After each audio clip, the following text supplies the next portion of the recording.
सुखा अंतपार नाही लेखा बाळ कृष्ण नंदा घरे आनंदल्या नरनारे प्रस्तुत प्राप्त प्रसंगी सेवेकरिता घेतलेला अभंग देहू निवासे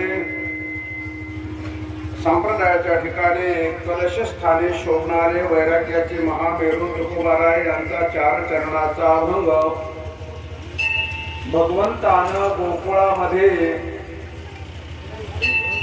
तिथल्या भक्तांना काय काय दिलं काय काय नाही त्याचा अनुभव सांगणारा अभंग आजच्या या पवित्र भूमीमध्ये गजानन महाराजांच्या दरबारामध्ये सप्ताहाचा शेवटचा दिवस अर्थात काल्याचा दिवस सप्ताह पूर्णत्वाला नेण्यासाठी घेतलेली जी काही साधन आहे घेतलेला जो काही उत्साह आहे तो पूर्ण करण्याचा निर्धार आपण केलेला आहे त्या निमित्ताने घेतलेला अभंग आजच्या या काल्याच्या प्रसंगानुसार आपल्या सर्व मायबापाच्या असणाऱ्या उपस्थितीमध्ये माऊली ज्याप्रमाणे बुद्धी देतील त्याप्रमाणे चिंतन करण्याचा प्रयत्न करणार आहे. विठ्ठल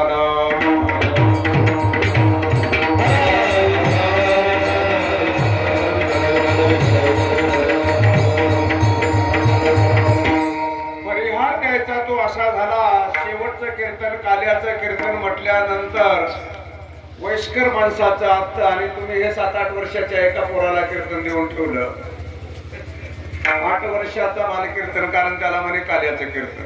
काल्याच्या कीर्तनाला मोठा माणूस असला पाहिजे वयस्कर असला पाहिजे सगळी माणसं मोठी आहेत माझ्यापेक्षा. परमार्थाचा अधिकार असलेली माणसं 8 वर्षापेक्षा सगळ्याकडे जास्त अनुभव आहे. माझ्याकडे 8 वर्षाचा अनुभव म्हणजे मी सगळ्यापेक्षा लहान आणि मला काल्याच्या कीर्तनाला उभं केलं. बरीचशी मंडळी अगोदर तुम्हाला ज्ञान सांगून गेले. अगोदर सगळे गोड पदार्थ खाल्ल्यावर एखादा अवीट पदार्थ असणारा त्याला कोणता गोडी नाही अरुची असा पदार्थ आपल्या समोर मांडला तर आपल्याला वाटते गुलाबजामुन खाल्ले काय पडले याच्यामध्ये.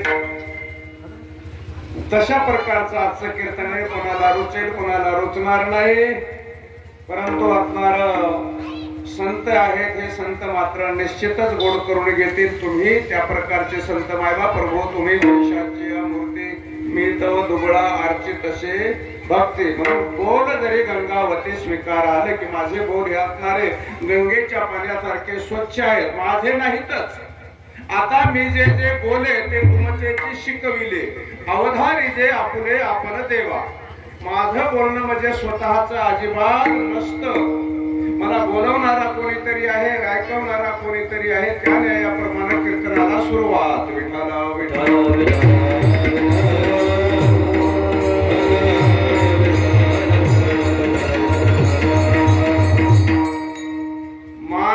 अनेक प्रकारचे असतात. कोणाला काय आवडतं कोणाला काय आवडतं.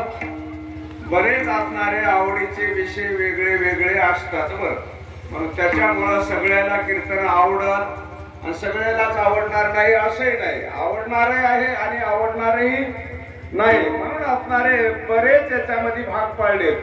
तुका म्हणे जन 3 प्रकाराचे लोक केले. प्रकाराचे 3 प्रकाराचे माणसं अर्थात सात्विक राजस तामस. काही जणाला सात्विक पद्धतीचं कीर्तन आवडतं काहीला राजस काहीला तर तामस. सगळे असणारे अधिकारी आहेत बरं. आजच्या असणाऱ्या सेवेमध्ये सगळ्यांना अधिकार आहे. सगळेजण या कोण्याही गुणाची असो यारे यारे सगळेजण या सकळाशी येथे आहे अधिकार. सगळ्यांना अधिकार आहे आजच्या काल्याच्या कीर्तनामध्ये. म्हणून इथं आल्यानंतर आपल्याकडं एक विषय महत्वाचा असावा ज्याचं नाव आहे काम. षड विकारापैकी मुख्य असणारा काम याला मुख्य म्हणतात सगळ्याच्या पुढारी. आणि हो हे असला पाहिजे आजच्या पुढचा. कशा करिता कीर्तनात येऊन भगवंताचं नामचिंतन घेण्याकरिता किंवा इथं येऊन श्रवणाकरिता काम असावा ईश्वर भजनी मग क्रोध असावा इंद्रिय दमनी. आणि काल्याचा प्रसाद घेण्याकरिता तीर्थप्रसाद सेवनी लोभ अपार असावा. त्याच्यात सगळे आले, काम असलेले आले, क्रोध असलेले आले, लोभ असलेले सुद्धा आले. म्हणून असणारे 3 प्रकारचे माणसं असतात जगतामध्ये. सगळ्याची इच्छा वेगळी आहे. कोणालाही विचारलं तुम्हाला काय पाहिजे, आता कोणाच्या मनात एकच भाव आहे, काही बसल्यानंतर नाही. इच्छा वेगळ्या आहेत, अपेक्षा वेगळ्या आहेत, पण सगळ्यांच्या मनामध्ये काय आहे याचं जर उत्तर कोणी देईल काय, तर सगळ्यांच्या मनामध्ये काय असं सांगता येईल का? सांगता येईल? नाही सांगता येणार, पण मी सांगणार आहे. विठ्ठल विठ्ठल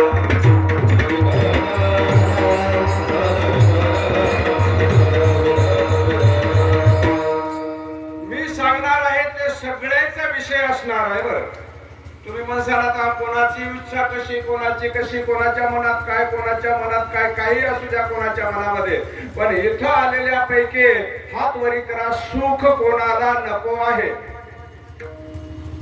सुख कोणाला नको आहे? काही झालेल्या पैकी सगळ्याला सुखाची अपेक्षा आहे. आणि दुःख कोणाला हवं आहे? असं आहे का कोणी इथं?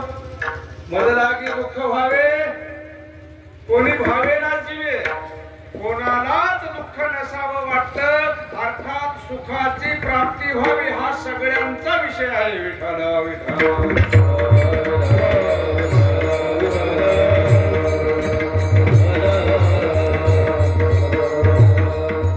त्या इच्छेनं, त्या अपेक्षेनं आपण जीवन जगत असतो. कीर्तनात सुखाला जरी करसी तारमा, सुखाला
असं प्रत्येकाला वाटतं, माझं समूळ दुःख नष्ट व्हावं आणि मला परम आनंदाची प्राप्ती व्हावी. तो परम आनंद आपल्याला शोधायचा असेल तर त्याचे ठिकाण आपल्याला माहित नाहीत. म्हणून आपण ते ठिकाण शोधण्याकरिता खूप खर्च करायलो, खूप लांब चाललो, जीवाला त्रास द्यालो, काही मरायले, तो बरेच लोक मेले. कशासाठी?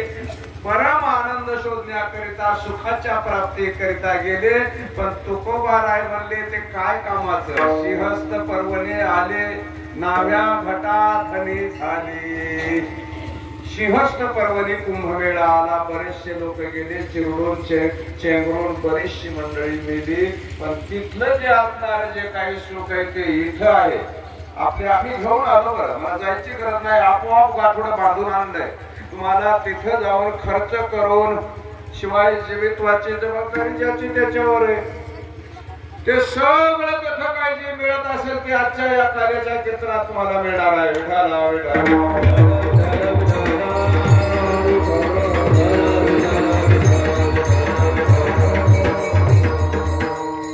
तिथं गेल्यानंतर अनेक प्रकारचा आपल्याला विधी करावा लागतो. तिथं स्नान करण्याच्या अगोदर डोई गोडी करावं लागते. काही असणाऱ्या ब्राह्मणाकडून आपल्याला पूजन करून घ्यावं लागतं. आणि तिथे गेल्यानंतर आपल्याला सुख मिळेल याची खात्री नाही. फॅशन की दुनिया में गॅरंटी ना बाबाला. फॅशन आहे नुसती, ते अनेक प्रकारचे साधू पायाचे डोळ्याची पारणं फेडण्याचं फक्त काम आहे. पण किती दिवस आहे? डोळ्यानं बघायचंच असेल तर काय बघावं? तर एकच बघायचे डोळ्याला, दुसरं काही बघायचं नाही. ज्याचा कधीच नाश होत नाही त्याला परम आनंद म्हणतात. विठ्ठल विठ्ठल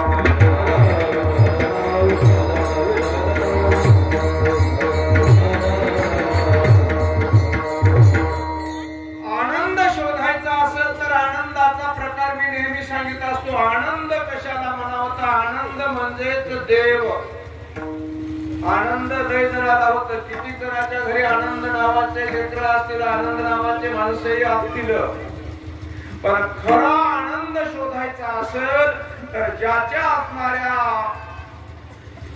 मनामध्ये आनंद आहे. आनंद मनामधला असतो आणि प्रपंचातला आनंद हे बाहेरून असतो. पण आतमधला आनंद दिसत नाही आणि बाहेरचा आनंद झाटल्या जात नाही. आनंदाची आनंद आनंद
पण जो आनंद आहे तो मात्र कधी नाहीसा होत नाही, नष्ट होत नाही. आणि तो आनंद म्हटलं तर मी तुकोबारायचं स्तवन करताना अडकलो की नाही. आता कोण्या शब्दावर अडकलो तर सच्चिदानंद रूपाय या शब्दावर अडकलो. नमो सद्गुरु तुकया ज्ञान दीपा, नमो सद्गुरु सच्चिदानंद रूपाय. इथं अडकलो मी, म्हणजे का अडकलो त्याच्यामुळे या शब्दाचं विश्लेषण मी तुम्हाला देणार आहे.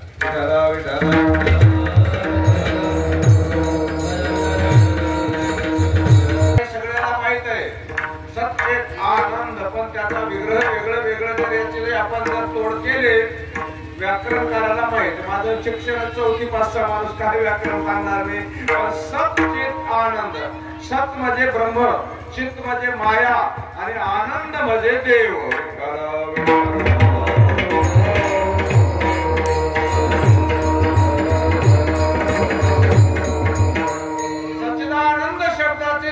केले आपण सत चेत आनंद. आता सत हे दिसत नाही, सत दिसत नाही आणि चित्त झाकत नाही. चित्त हे झाकत नाही. सत म्हणजे ब्रह्म आणि चित्त म्हणजे माया. या दोन गोष्टी. ब्रह्म दिसत नाही आणि माया झाकत नाही, दिसल्याशिवाय राहत नाही. तिचं नाव चित्त आहे. चित्तपद आहे माया आणि ब्रह्म सत्पद आहे आणि देव आनंद पद आहे. सत्पद ते ब्रह्म, चित्पद ते माया. सत्पद ते ब्रह्म, चित्पद ते माया.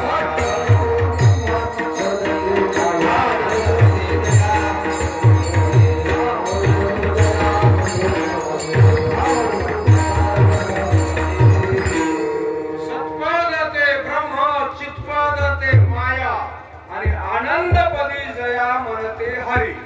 आनंदपद हे देवाचं आहे, सत्पद हे ब्रह्माचं आहे. ब्रह्म दिसत नाही. आनंद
संत संगे अंतरंगे नाम बोलावे अरे कीर्तन रंगी देवा समेत सुखे बोलावे. काय म्हणलं? आनंद अद्वय नित्य निरामय आनंदाचे प्रकार सांगितले बरं. आनंद कसं आहे त्याच्यामध्ये द्वैत नाही आणि ते कधी आज आहे उद्या आहे असं नाही. आज आहे उद्या नसणार असं काही नाही. आज आहे नित्य म्हणजे नेहमी असणार. आणि निरामय म्हणजे त्याच्यामध्ये मायेचा असणारा मिश्रण नाही. माया रहित आनंद आहे. निरामय त्याला असणार गुण नाही रूप नाही नाव नाही रंग नाही रूप नाही नाही वर्ण छाया निराकार निर्गुण तो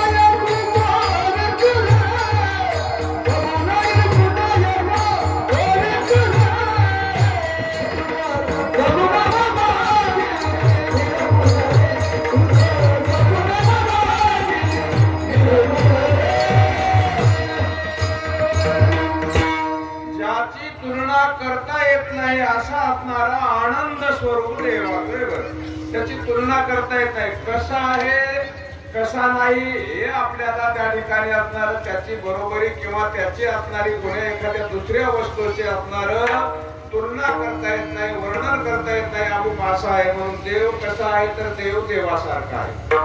दुसरी उपमा देऊन त्याला सिद्ध करता येत नाही कारण ती वस्तू दुसरी कुठं जगतात उपलब्धच नाही ना. एकच वस्तू आहे.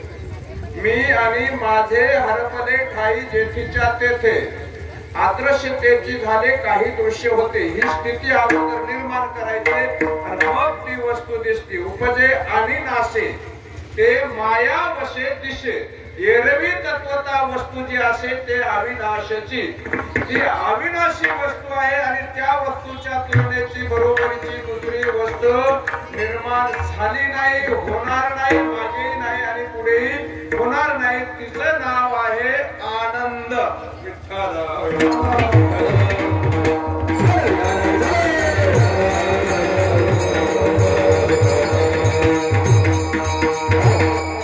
तीन गुणाच्या पलीकड तुझं सगुण म्हणो की निर्गुण रे.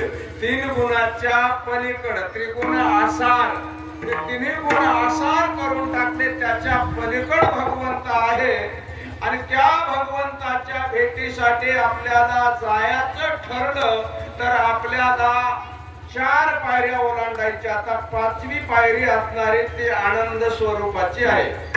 4 पायऱ्या कोणत्या आहेत तर प्रत्येकाला असणाऱ्या सोप्या भाषेमध्ये आपला तेवढा अभ्यास नसल्यामुळं ते असणाऱ्या खालच्या स्तरामधून बोलण्याचा प्रयत्न करतो. विठाला विठाला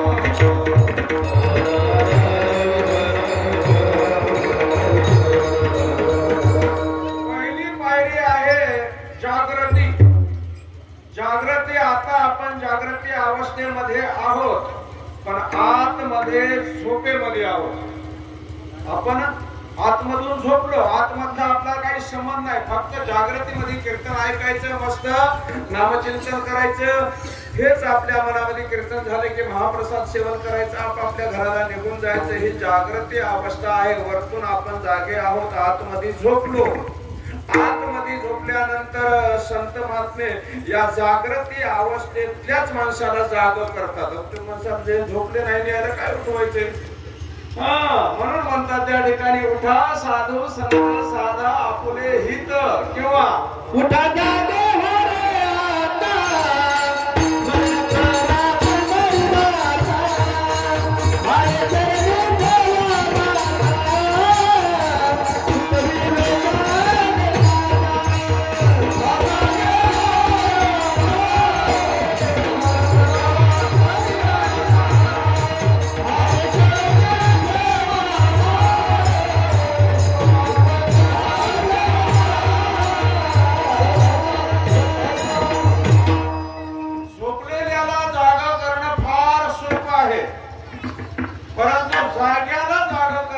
कठीण आहे.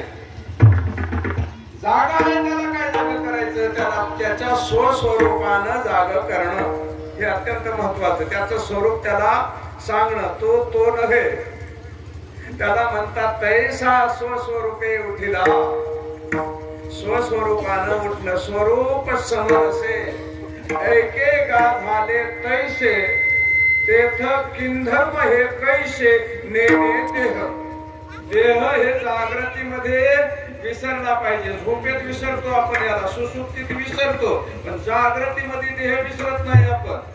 म्हणून जागृती अवस्थेत असणारे देहाचा विसर पाळला पाहिजे. जागृतीमध्ये झोपेत पाडतो तसा जागृतीमध्ये देहाचा निराश व्हावा. मग देहाच्या निरसने पाविजे आढाय माझी ऐशी काया जवळ होईल. ही जागृती अवस्थेमध्ये आतमध्ये झोपलेल्याला जाग करतात. जगजोगी जगजोगी जागे जाग बोलती. जगाला जाग करण्याचं काम केलं ज्यांनी त्या संत महात्म्यानं, त्याच्यापैकीच असणाऱ्या एक संत महात्म्याचा दरबार आहे. शेगावचे गजानन महाराज म्हणण्यापेक्षा जामगावचेच गजानन महाराज आहेत आणि त्यांना आपल्याला जाग केले. गेल्या अनेक वर्षापासून हा या ठिकाणी महाउत्सव चालू आहे आणि चालू ठेवणारे सर्व गावकरी मंडळी या सप्ताहाला भरभरून मदत करतात आणि सर्व श्रम या ठिकाणी वेचतात. हे तुमचं कधीही फुकट जाणारे श्रम नाहीत. ही सेवा निश्चितच तुम्हाला फल देऊन जाईल. तुम्ही निष्काम जरी सेवा केली तरी याचं फल तयार आहे. विठाला विठाला.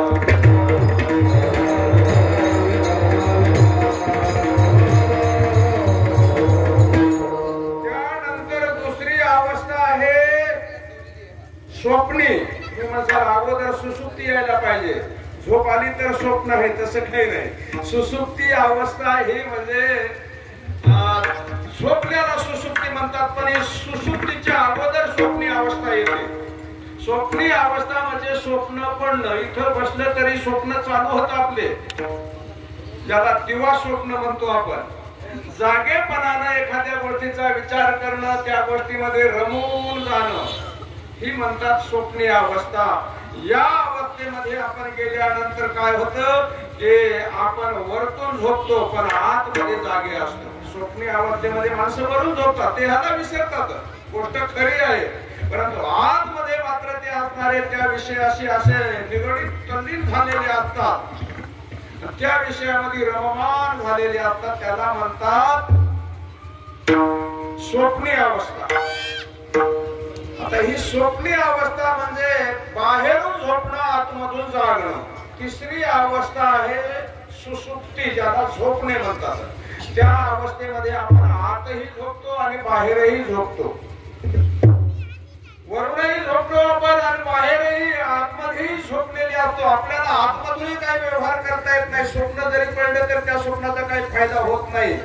आणि झोपल्यानंतर आपलं शेतातले काम एखादं आपण करून येत नाही, आपण झोपेतच असताना. म्हणून ह्या तीन अवस्था झाल्या, जागृते, स्वप्ने, सुसुप्ती. आणि त्यानंतर एक तुर्या नावाची अवस्था आहे.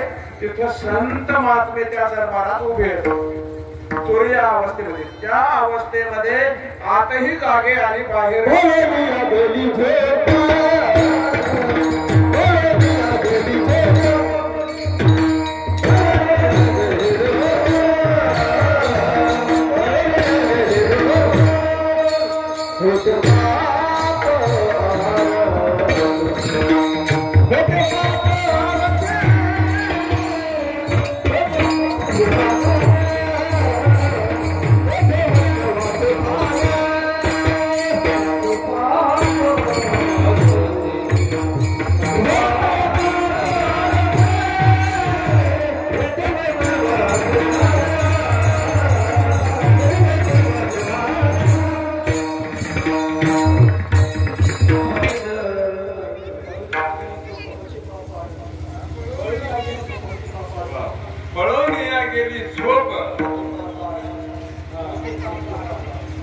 झोप कशामुळे पडून जाते तर आपला विषय जर आनंद स्वरूपाकडे ओढ झाली तर झोप येत नाही. तर माणसाला किती दिवसाचा असू द्या लागलेला, पण त्याची ओढ मात्र आनंद स्वरूपाकडे नितांत असली पाहिजे. मग त्याची झोप पडून जात असते. मग ते आतही जागेल बाहेरही जागेल. दोन्ही अवस्थेमध्ये ती अवस्था संताची हे चौथी अवस्था म्हणतात. आता पाचव्या अवस्था आहे ती मात्र असणारी आनंदाची अवस्था आहे. आता आनंद इतका खोल आहे, माणसं म्हणतात काय आनंदी माणूस हो, काय साहेब आनंदी, काय पाटील आनंदी, काय चेअरमन आनंदी. असं आनंदी म्हणणं वेगळं आणि आनंद प्राप्त होणं वेगळं. आनंद प्राप्त करून जर आपल्याला घेतला तर आपल्याला बाकीचा असणारा कोणताच असणारा त्याच्यातला विषय आपल्याला बाधा करू शकत नाही. कोणी विषयाची सवत वाटत नाही. आनंद नावाचा विषय सेवन केला की आनंद साठवे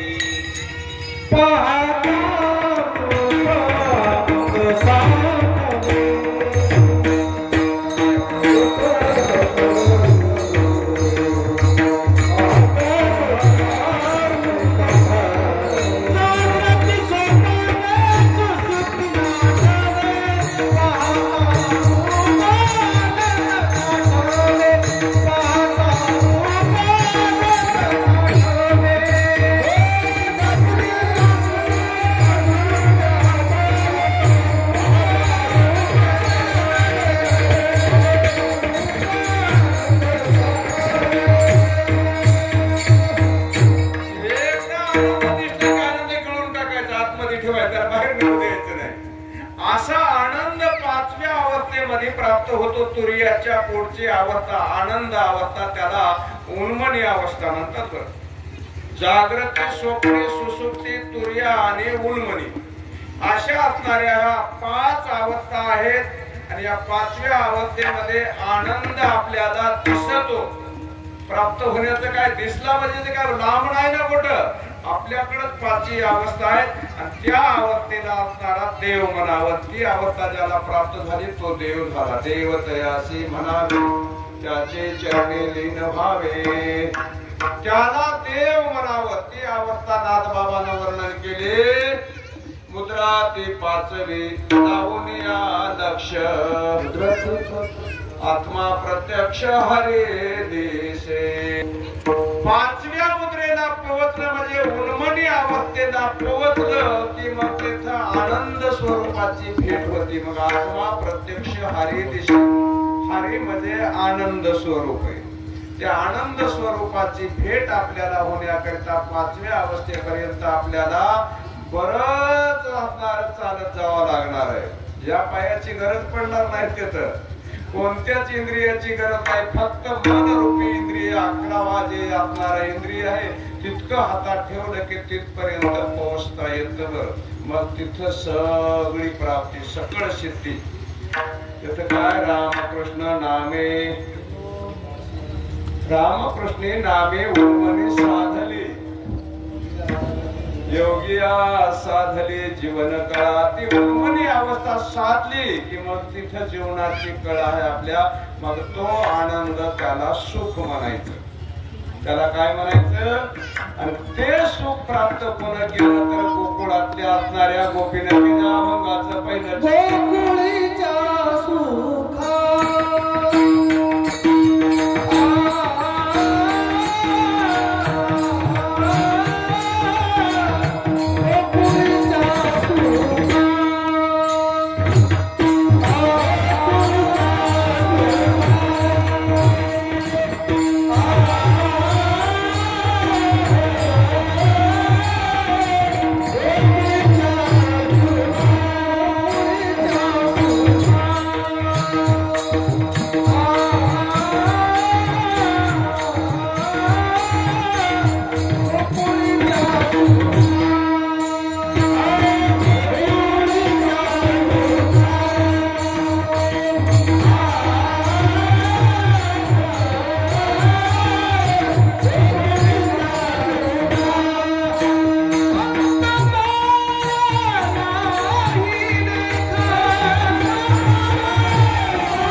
येत नाही. एखाद्याला म्हणले एका तोंडानं काय त्याचं वर्णन करावं, ज्याला 1000 तोंड होतं त्याच्याकडे विषय दिला, म्हणजे त्या सुखाचं वर्णन करा. किती सुख देत. शिरला सहस्त्र तोंडे शेष फणे ऐसे धेंडे, तुका म्हणे मही पत्र सिंधू न पुरेशाही. समुद्राची शाही केली, सागराची लेखणी केली, पृथ्वीचा कागद केला, आणि त्या सुखाचं वर्णन जर लिहिलं मांडलं तिथं, ज्याला 1000 तोंड अगोदर तोंडानं करून पाहिलं. सहस्र मुखाचा वर्णिता भागला, सहस्र मुखाचा वर्णिता भागला.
चिंता पळवायची, सुखाची प्राप्ती करून घ्यायची आपल्याला, सुखाच्या प्राप्तीला असणारा आपल्याला आणि त्या ठिकाणी असणार त्या योग्यता आपल्याला मिळवायची. तिथं पोहोचायचंय. पोहोचण्याच्या स्टेप तिथल्या तुम्हाला सांगितल्या, आपल्या लक्षातही बसल्या, पण त्या स्टेपला पोहोचणं हे सामान्य माणसाचं काम नाही. आपण सामान्य जीव आहोत.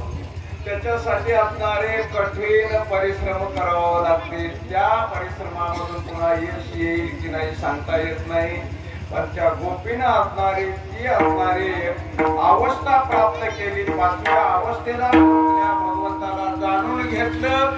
भगवंताकडे यायचं काम नाही, भगवंत त्यांच्याकडे गेले. विठ्ठल विठ्ठल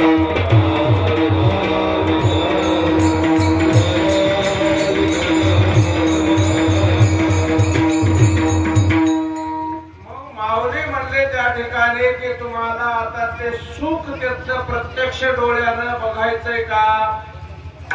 सुख देगा किरीटे तुझ दाविजेल दिठी, जे आत्मयाचे भेटी जीवाशी होईल.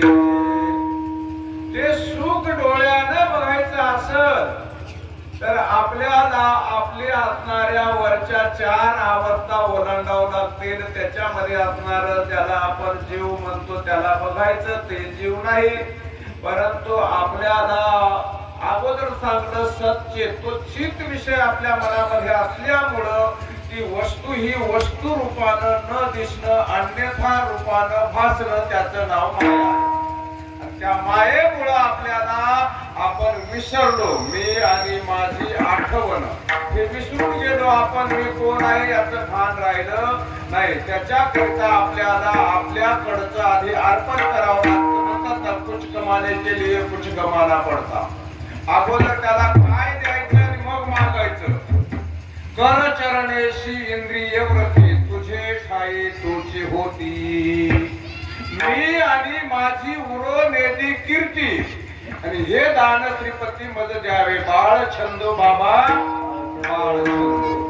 म्हणून असणार हे आपल्याला त्याला अर्पण करीत करीत करीत जायचं. फक्त एकच मन असणारा विषय तिथपर्यंत जायचं आणि तिथं मनानच पोहोचता येते. तुकोबर आहे मनानं त्या अवस्थेला पोहोचले. वैकुंठही लांब नाही. विमान आलं तरी म्हणले गरजच नव्हती या गोष्टीची. काय गरज आहे? तुका म्हणे जाऊ वैकुंठात चालत, वैशोनी निवांत सुख भोगू. हे मनानं चालत जायची अवस्था आहे. वैकुंठापर्यंत वैकुंठही लांब नाही. आता जिथं देवाचं स्वरूप तेच वैकुंठ आहे, तेच देव आहे, तेच आनंद.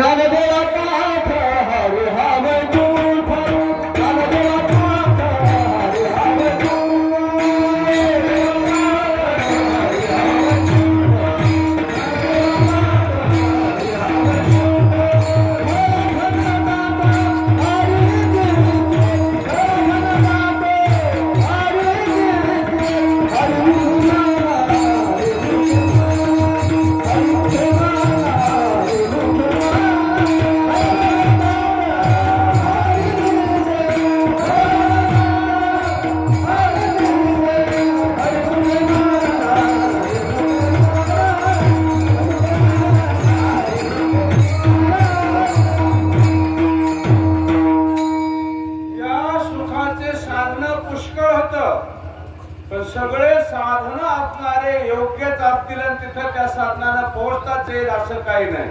योग्य साधन आपल्याला सापडत नाही तोपर्यंत सुख आपल्याला प्राप्त होत नाही, सुखाची आपली भेट होत नाही. पण आशा मात्र धरून आपण दुसऱ्या साधनावर आरूढ आहोत.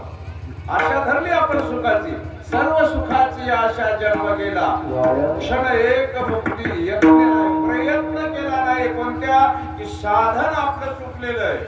साधन जोपर्यंत योग्य आपल्याला प्राप्त होत नाही तोपर्यंत असणारा आपला प्रवास सुलभ होत नाही.